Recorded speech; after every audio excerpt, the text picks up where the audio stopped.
Well, hey, what's going on, friends? Welcome back to another episode of the Stu on This podcast. I hope you had a fantastic Easter.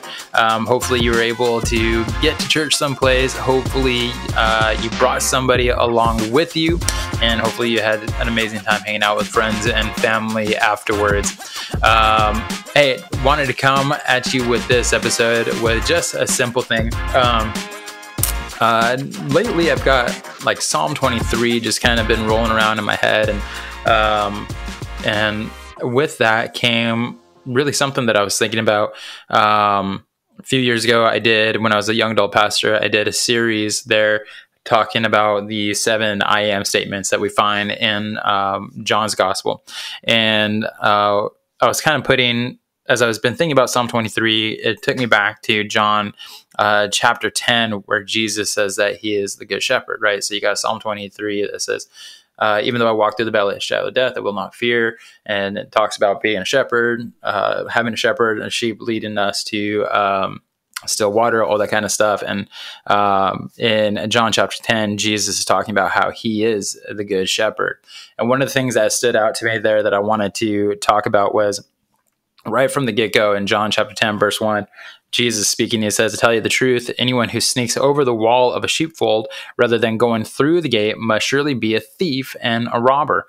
But the one who enters through the gate is the shepherd of the sheep. The gatekeeper opens the gate for him, and the sheep recognize his voice and come to him. He calls his own sheep by name and leads them out. After he has gathered his own flock, he walks ahead of them, and they follow him because they know his voice. They won't follow a stranger. They will run from him because they don't know his voice." So as I've been thinking about Psalm 23, how the Lord is our shepherd, I've been thinking about here John chapter 10.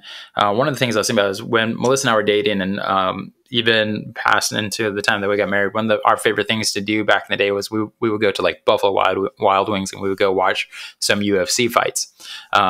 Melissa even had the opportunity to work with the UFC per se in a previous job. And one of the things that's always been amazing to me is every time that we watch a UFC fight, just how loud and crazy that environment is.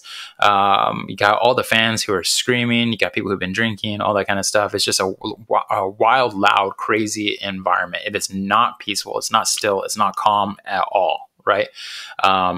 But Melissa and I also would watch the series called The Ultimate Fighter, where it's all these fighters who are gathering together. They're being coached. They're being trained with the hopes that they win this season of The Ultimate Fighter. They earn a contract to be a UFC fighter.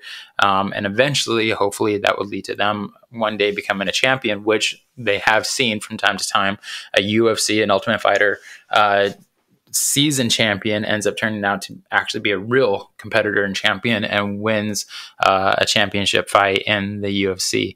But when you watch the Ultimate Fighter versus a pay-per-view event of a UFC fight, the one thing that will probably seem like a noticeable difference is the loud, crazy environment within a pay-per-view event at the T-Mobile Arena in Las Vegas, Nevada, versus the Apex Center, where these Ultimate Fighters are showing up to in order to be a part of the season to compete.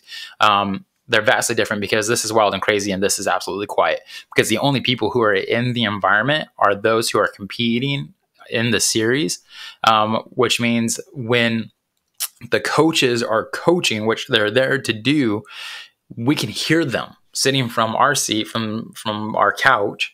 We can hear what the coaches are yelling out to their fighter, to their student. So if they're saying, "Hey, kick here, punch there, dodge, block, get on the ground," whatever it is, we can hear what those instructions are, and it's absolutely amazing.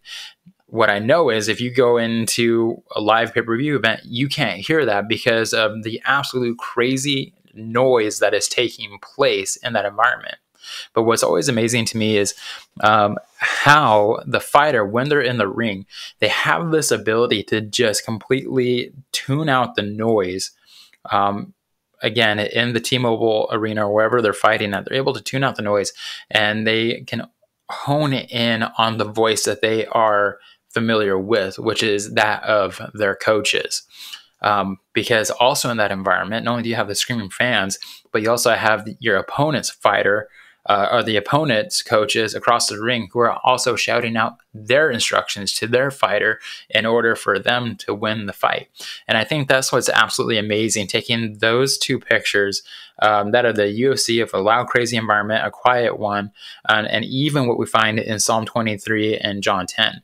Because Jesus is saying him as the good shepherd. In verse 3, it says, the gatekeeper opens the gate for him, and the sheep recognize his voice.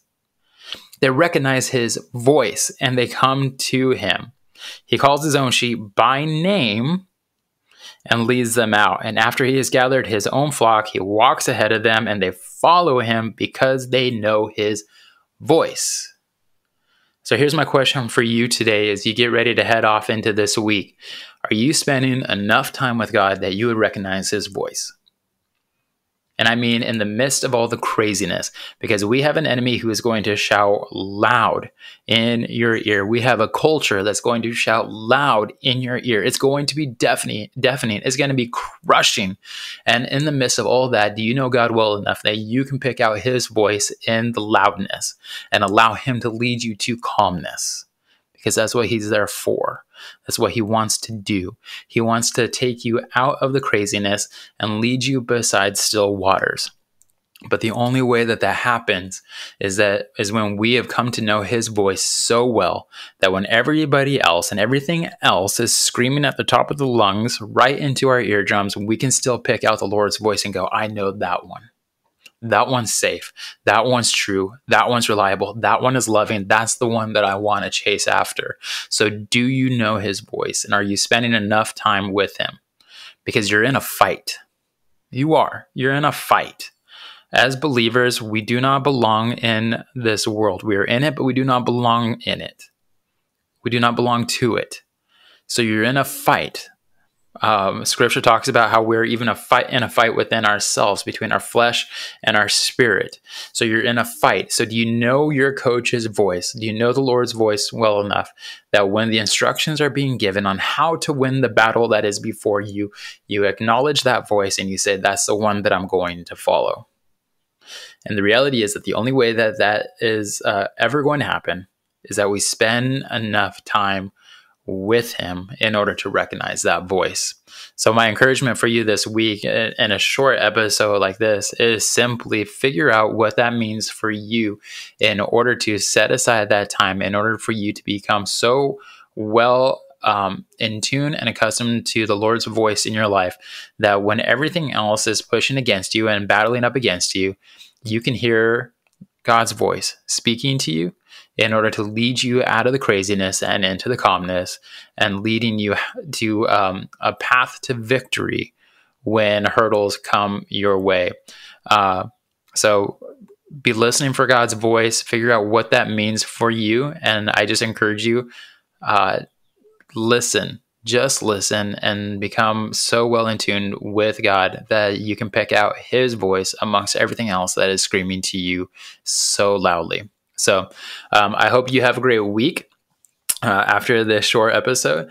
Again, if you want to reach out to me at all, if you've got my number, we're friends on social media, you can reach out to me there. You can also reach out to me at the stuonthispodcast at gmail.com. Love to be able to have a conversation with you and maybe even give you some tips and tricks as to what I do in order to be able to hear God's voice in amongst the craziness that even pushes up against my life. But I hope you have a fantastic week. Please remember to share, subscribe, rate, and review this podcast. That way it can get out to more people and be a blessing to them, because that's really all that I'm doing this for, is in order to just plant little seeds of hope anytime that I can through this podcast. So have a great week. Be blessed, and I will see you next week for another episode of the Stew on This podcast.